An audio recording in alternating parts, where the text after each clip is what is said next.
Alright, welcome back mga kabayan dito po sa ating munting YouTube channel, ang Nolds TV 51. Unang-una ay magandang morning sa inyo pong lahat mga kapatid. Saan man sulok kayo ng daigdig. Sana po ay nasa mabuti kayong kalagayan. Pag-usapan po natin mga kapatid dito pong si Munting Kaalaman. Kilala nyo po ba siya mga kapatid? Ito po ay sikat na vlogger at isa pong YouTuber. Siya po ay mayroon na pong 579,000 subscriber. Ito po ang kanyang profile. Suportahan po natin mga kapatid, ito pong si Munting Kaalaman. Dahil siya po ay umanib na po mga kapatid sa Iglesia ni Cristo. Nagpasya na po siyang umanib. Alam niyo po mga kapatid, akala ko nung una, kapatid na po ito dahil isa rin po ako sa sumusubaybay sa mga ina-upload niya sa kanyang mga pagbablog na lagi ay tungkol nga po sa INC. Kaya isa rin po ako sa nag-subscribe sa kanya. Akala ko po kapatid dito, hindi pala. Kaya niya po pala binablog ang INC dahil nakikita niya ang gaganda ng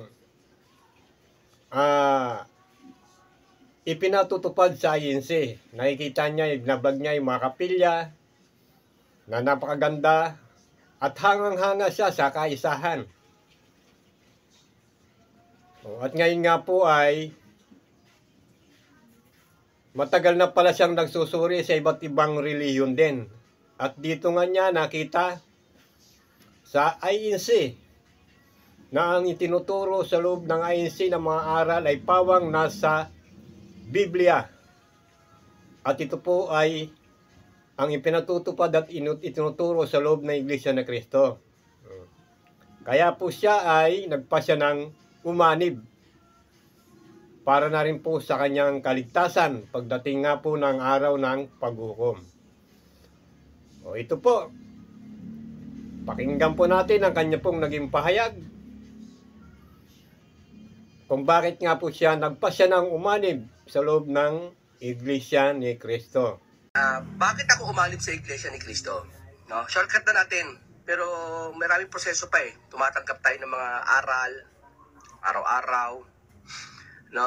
Bakit ako umanib sa Iglesia ni Cristo? No?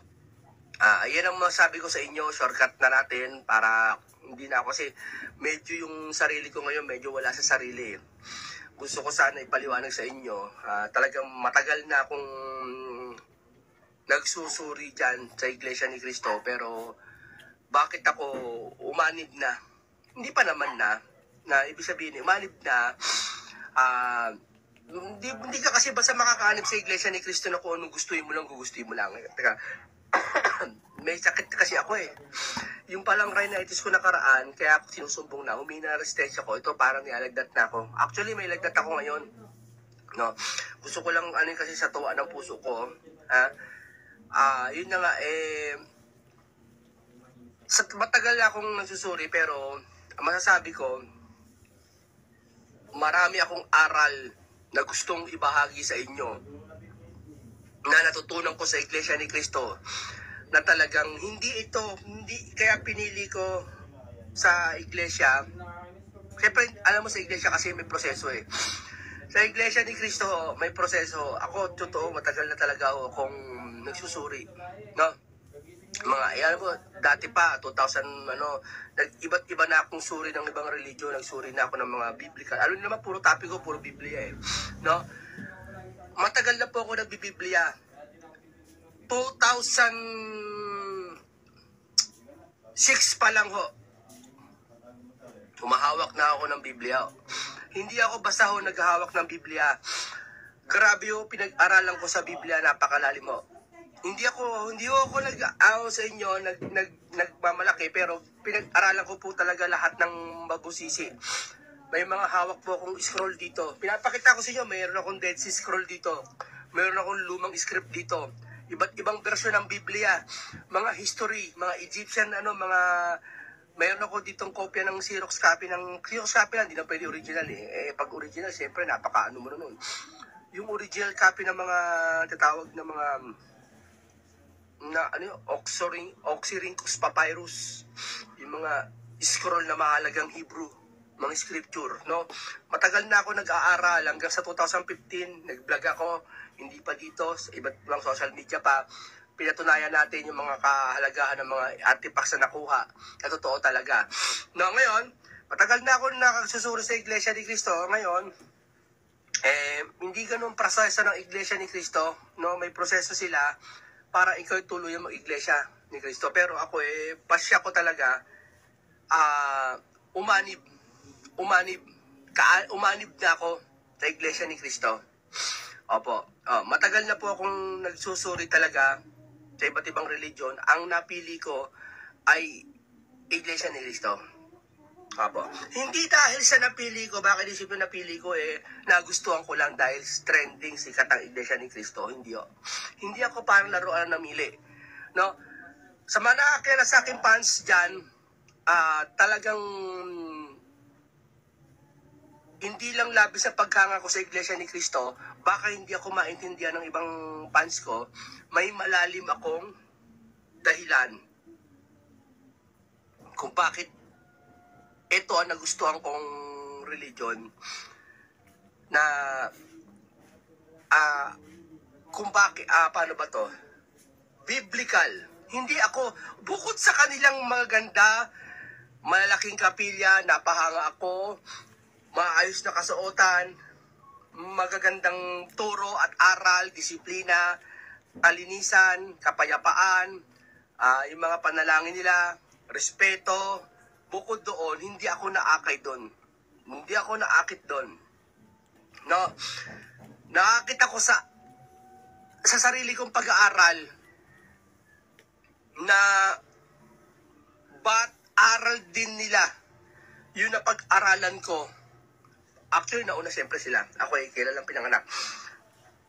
Na matapos ko marinig din sa kanila na nadoktrinahan sa ganung aral. Kasi may iba't ibang lesson ng doktrina ng Iglesia ni Cristo. Hindi ko alam kung ilang lesson yun Basta tuturo. Ito po mga kababayan, para po doon sa mga hindi nakakaalam, mayroon pong proseso sa pagganib sa Iglesia ni Cristo. Hindi porket sinabi may nagsama na sa'yo sa kapilya at sinabi mong gusto mo na sa iglesia, ay kaanib ka na. Hindi po ganon.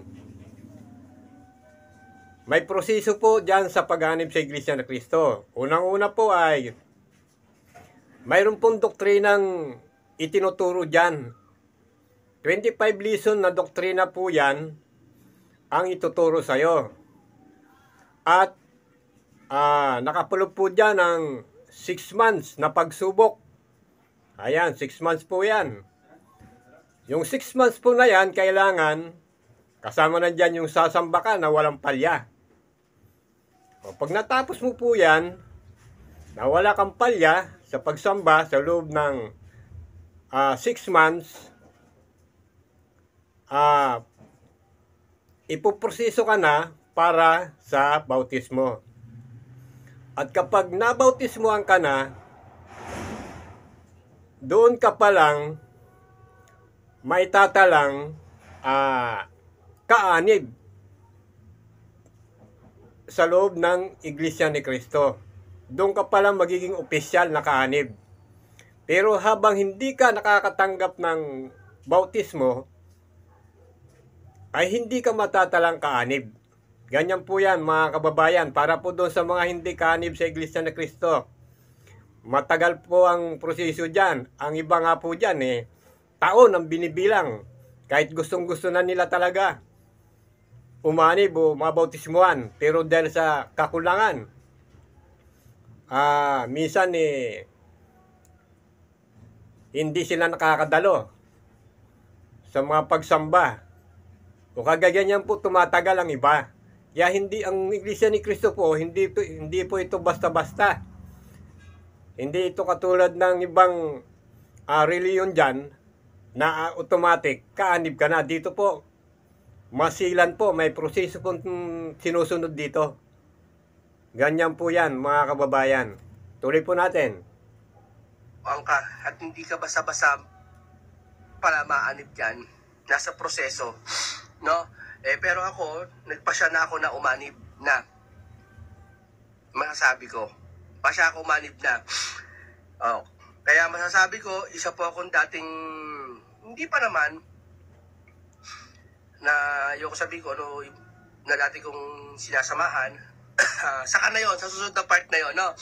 Ngayon, nasa proseso, hindi po pwedeng biglaan katulad ng iba, mabuhusan ng tubig, kaanib na. Hindi ganon. May marami ka pang gagawin proseso. Pero hindi ko alam kung ano yung proseso niya, pero tuloy-tuloy. No, pero ano nga ang pinakapunto ko, mga kamunte? No, labis kasi ako sa paghanga sa mga iglesia ni Cristo, lalo sa kanilang leader. Alam mo, idol kong leader, alam mo sino idol ko talagang leader? Marami ako idol na leader sa bansa. Mga mahuhusay na tao na talagang mayayaman, no? Isa sa mga gusto kong leader si Ka Eduardo Manalo, na napakatalino pagdating sa isang organisasyon, lalo paghawak ng malaking iglesia, no? Ngayon meron ako nababanggitin sa inyo na ako sa Iglesia ni Cristo, labis akong humahanga talaga. Hindi ito laruan na napili ko para isang laruan para ako naman siya sa mall na ito gusto ko, dito ako. O dito na ako. Ito kasi mayayaman, maayos ang iglesia. Tulad na sinabi ko kanina, hindi ganon. Napili ko to dahil sa sarili kong pagtuklas. Babasahin ko sa inyo kung bakit At ito dinoktrina din sa akin ito. Nagsinungaling ako sa inyo kasi ako totoo talaga matagal na akong, hindi na matagal, ito lang, kailan lang, tumatanggap ng aral at mga doktrina ng Iglesia ni Cristo. Nasa proseso nga ang pag-anib. No? Kaya ako, masasabi ko ngayon, nagpasya na ako na hindi ako tulad ng iba. Hindi ko isasang alang-alang ang aking kaluluwa para lang sa ginagawa kong kapakanan. Hindi. Ako seryosohan. No? Binili ko tong Iglesia ni Cristo dahil dun sa aral ni Apostol Juan. Hindi dahil sa leader nila, hindi dahil sa kanilang kapatiran. Dahil doon sa nakasulat kay Apostol Juan. Juan 10:16. Ito. Juan 10:16. Ito, basahin natin. Nakasulat dito. Hindi ko kabisado ko, pero sa Biblia kasi ang rules ko, hindi pwedeng makabisado, hindi pwedeng kabisado, kailangan basahin mo. Para talaga hindi pwedeng sariling kalooban mo lang kasi magkamali ka. Kasi ang Biblia, paniniwala ako sa Biblia, may sumpa pag ikaw nagkamali sa isang letra ng Biblia. Pag pinalitan mo ang salita ng Diyos, pag kinulang mo, pag binawasan mo, mayroong kalakip na kapalit ng sumpa ng Panginoon. Ito sa Juan 10:16, kung bakit ako aanib at nasa proseso ng pag-iglesia ni Cristo at aanib. Makinig tayo mga kababayan. Juan 10:16, pakinggan ang talata. At meron akong ibang mga tupa na hindi sa kulungang ito. Sila'y kailangan din naman dalhin ko at kanilang diringgin ang aking tinig at sila'y magiging isang kawan at magkakaroon ng isang pastor. Sa tagal ko nag-aaral ng Biblia at iba't ibang religion ng akin na anuan, ngayon, may napag-aralan ako tungkol dito at ako inaral din sa akin to nakaraan, ano ba yun? Mag-iisang buwan na. Sa isang buwan na. Ayun, no? Matagal ko na rin itong alam ng talatang ito. Merong hinuhulaan dito ang Panginoong Jesucristo nga na ibang tupa na wala sa kulungang ito. Ibig sabihin sa kulungang ito, may kawan na noon siya. Paano malaman ito? Sabi dito babasahin ko ulit. At meron akong ibang tupa na hindi sa kulungang ito. Sila'y kailangan din naman dadalhin ko at kanilang diringgin, pakikinggan, at sila'y magiging isang kawan. Isang kawan meron pa pala. Magkakaroon ng isang pastor. Isang kawan. Sila'y magiging isang kawan. Alin ito? Nung kasi, may mababasa dun sa Biblia na, ito sinulat ko Gawa 2:39. Tandaan nyo, Gawa 2:39, na meron doon na napangako sa inyong mga pangako. Yun yung Hudyo at Intil. Sabi sa Gawa 2:39, sapagkat sa inyo ang pangako, at sa inyong mga anak, at sa lahat ng nangasa malayo. Nasa malayo. Meaning, tatawagin pa lang. Sabi ni Kristo sa Juan, kay Apostol, sabi ni Apostol, si Apostol kasi sinusulat ng lahat ng narinig nila. Sabi niya, di ba sa talata, kung ano yung narinig namin, sinusulat namin. Kung ano yung nakita namin, sinusulat namin na walang dagdag, na walang bawas. Kaya sinulat niya yun nasa Juan, na mayroon ibang tupa na wala sa pasakulungan ito. Sila'y isang kawan. Sila'y kailangan naman din dalhin. Sabi ni Kristo yun. At doon sa Gawa 2:39 na, sapagkat sa inyo ang pangako at sa inyong mga anak at sa lahat na nangasa malayo, maging ilan man ang tawagin ng Panginoon Diyos sa Kanya, sabihin tatawagin pa lang, nasa malayo. Natawag na ang Hudyo nung panahon na alam natin, mga Hudyo. Alam niyo mga Hudyo, kung ano yung mga Hudyo? Yun yung mga Jews sa Israel. At mga hintil, hindi tukoy doon. Aling hintil? Pag sinabing hintil, labas ng Israel. Ayan po mga kababayan, mga kapatid. Yung tinutukoy niya po rito mga kababayan, na nasa inyo ang mga pangako sa inyong anak at nasa mga malayo. Yung tinutukoy po ng mga anak dito, ito po yung mga hintil. Ibig sabihin, kaya sila tinawag na mga anak, sila yung mga anak sa pangangaral ni Apostol Pablo. Kaya nga po yung mga hintil, natawag din po sa unang iglesia. Yung po yung sinasabing mga anak sa pananampalataya. Yun po yan. Yung sinasabi naman pong nasa mga malayo, ibig sabihin hindi pa kaanib noon sa unang iglesia. Tatawagin pa lang nasa malayo. At yun nga, ito nga ay natupad. Ito nga po ay dito sa Pilipinas natupad. Kaya po muling lumitaw ang Iglesia ni Cristo dahil ito po ay hula sa Biblia. Ayan po yan mga kababayan. Tuloy. Kapag hindi ka Hudyo, hintil tawag sa'yo. Ba tayo, nabuhay tayo sa panahon na yun. Tayo ang hintil. Nasa Pilipinas tayo, hintil tayo. Nasa paligid ng Israel, nasa labas ng mga Israel, hintil yun, tawag doon. Natawag na ang Hudyo, maging ang hintil. Ngayon may binabanggit ang hula ng Biblia na dito ako nagpasyang umanib sa Iglesia ni Cristo sa Juan 10:16. Ulitin ko, hindi ako nagpasyang umanib dahil nagustuhan ko, nagandahan ko, hindi. Doon ako sa aral ng Juan 10:16. Merong tupa na merong ibang tupa na tinutukoy si Kristo. Hula po yan sa Biblia. Juan 10. At meron akong ibang mga tupa. Meron siyang ibang mga tupa. Ibang mga tupa. Ibig sabihin, may tupa na para noon, may iba pang mga tupa. Na hindi sa kulungang ito. Sila'y kailangan din naman sila'y kailangan naman dalhin ko. Papaanib sa kanya. At kanilang diringgin ang aking tinig. Diringgin yung tinig. Hindi siya, iba yung mababa si Kristo. Sabihin, diringgin. Hinulaan ni Kristo meron siya. At sila'y magiging isang kawan. Malinaw. May hinuhulaan dito. At yun ang sa 2:39, Hudyo at Intil. Natawag na sa panahon na yon. Napasok na sa kawan ng Hudyo sa kahintil. Napaliwanag ko na kung ano yung Hudyo hintil. Ngayon, meron isa pang hinuhulaan na magiging isang kawan. At ayun na nga, ang nasa malayo. Aling nasa malayo? Alam mo na itapin ko na ito nakaraan pero uulitin ko, mas lilinawan ko sa inyo. Alin ang nasa malayo na tinatawag dito? Ito ang aking sinampalatayanan. Matagal na, hindi pa ako nagpapadoktrina sa Iglesia ni Cristo.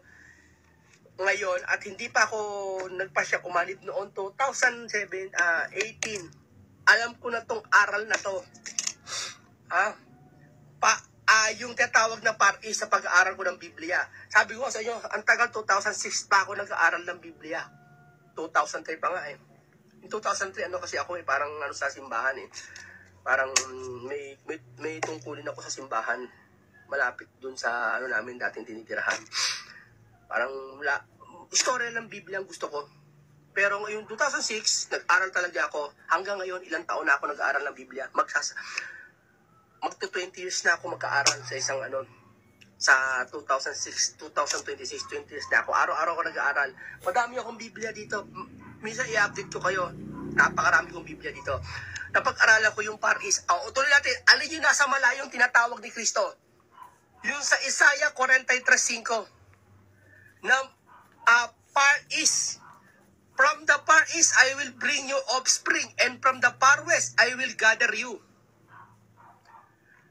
Mula sa silangan, mula sa malayong silangan, aking dadali ng iyong supling, at mula sa malayong kanluran, aking pipisanin. Merong hinuhulaan dito ang propeta Isaiah nang mumula sa silangan na tumutugma na sinasabi ni Apostol Juan sa Juan 10:16 na sinabi ni Kristo na meron akong ibang tupa na wala sa kulungang ito. Sila'y kailangan dalin dito, diringgin ang aking tinig, at mula sa mga malayo, tumutugma na mayroong manggagaling sa malayo, hindi sa malayong Israel, hindi sa silangang Israel. Alam paano ko napatunayan hindi malayo sa silangang Israel? Dahil ang banggit ng Biblia sa mga pulo ng dagat. Alin ba ang mga pulo ng dagat? Ito natutunan ko to kay Mr. Soriano. Pilipinas lang po ang nasa mga pulo ng dagat. Nakikinig ako kay Mr. Soriano, natutunan ko sa kanya na mayroon mga pulo ng dagat. Sabi niya ni Mr. Soriano, napakinggan ko rin sa kanya, ang palaya nasa Biblia. Pilipinas nasa Biblia. At yung Pilipinas, hindi mo mababasa ang Pilipinas kasi kailan niya lang daw talaga na-invento ang salitang Pilipinas. 15, kung hindi ko pagkakamali, 15, mga 1500, 1545. Kaya ilagay nyo na kung hindi nyo alam nyo. Ang Pilipinas, binabanggit din yung mga pulo ng dagat na tumutukoy sa Pilipinas. Mga pulo ng dagat, alin ba yun? On the top, may hinulaan si Kristo, diringgin ang aking tinig, mga pulo ng dagat, malayong silangan, nasa malayo. Matagal ko na itong alam, mga malayong silangan, alin ba yun? Hindi Israel. Bakit? Sabi ng iba, Israel daw. Israel ang tinutukoy doon, mga pulo ng dagat. Hindi. Mababasa kasi sa Isaiah 43, 42, 10, 9, 42, 9, 41, 9, Isaiah 41, 9. Na sila'y kailangan naman dalhin sa malayong silangan. At ang tinutukoy dito, mayroon isang silangan na tinutukoy sa mundo. Kung gagantin yung mundo sa silangan, sa malayong silangan. Maraming malayong silangan. Pwede ang Japan, pwede ang Pero ang Pilipinas, hindi na pwede maging Japan kasi puro minsan Muslim Buddhism doon, China Buddhism dito. Pilipinas ang tumutukoy. Bakit? Paano kung pinaniniwalaan yon? Pinaniwalaan, hindi ko sinasampalatayanan pa yon. Sinasampalataya ko na pero hindi ko dati ko pa paniniwala yon. Pilipinas ang tinutukoy. Sa Far East, sa akin ito. Bakit? Hindi ito, sabi si Cyrus the Great daw yung tinutukoy doon na lilitaw. Sa Far East, lilitaw daw doon na si Cyrus the Great. Hindi. Si Cyrus the Great, ang nakalagay sa talata pag binasa mo, sa wakas ng lupa. Ito, sa isa yung babasahin, sa mga wakas ng lupa. Ibig sabihin, end of the earth. Parang gano'n parang end of the earth. Wakas ng lupa, end of the earth ba yun? Iba po ang wakas ng lupa sa mga wakas ng lupa. Ulitin ko, iba ang wakas pagwakas ng lupa, yun yung kawakasan na. Yung lagyan mo ng mga wakas ng lupa. Kung yun yung panahon kung kailan malapit na ang Panginoong Hesukristo dumating. Mga wakas na ng lupa, end of the earth. Parang gano'n, mga wakas na ng lupa. Ibig sabihin, ang tinutukoy ng mga wakas ng lupa, hindi sa panahon ni Cyrus. Sa panahon natin, end is near. Kung kailan si Kristo malapit na magkahapayag. Kailan yun? Kailan yun? Natandaan ko din sa aral ng Iglesia ni Cristo at humanga ako dito, ako labis na humanga. Kailan yun? Kailan ano yun? Naganap yun? Naganap yun, July 27.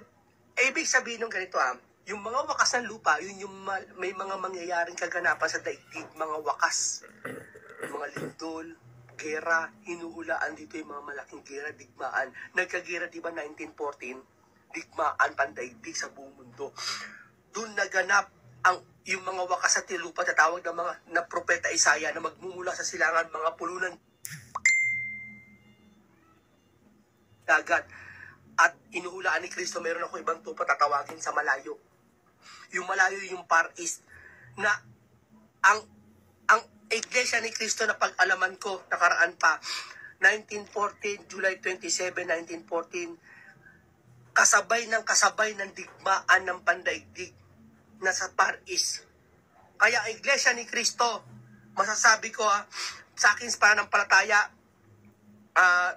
teorya, opinyon, sa aking palagay, totoo ang Iglesia ni Kristo.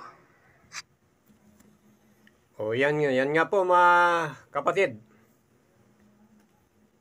I-welcome po natin ang bago po nating kapatid na si Munting Kalaman. At wag po natin kalimutan suportahan po ang kanyang YouTube channel.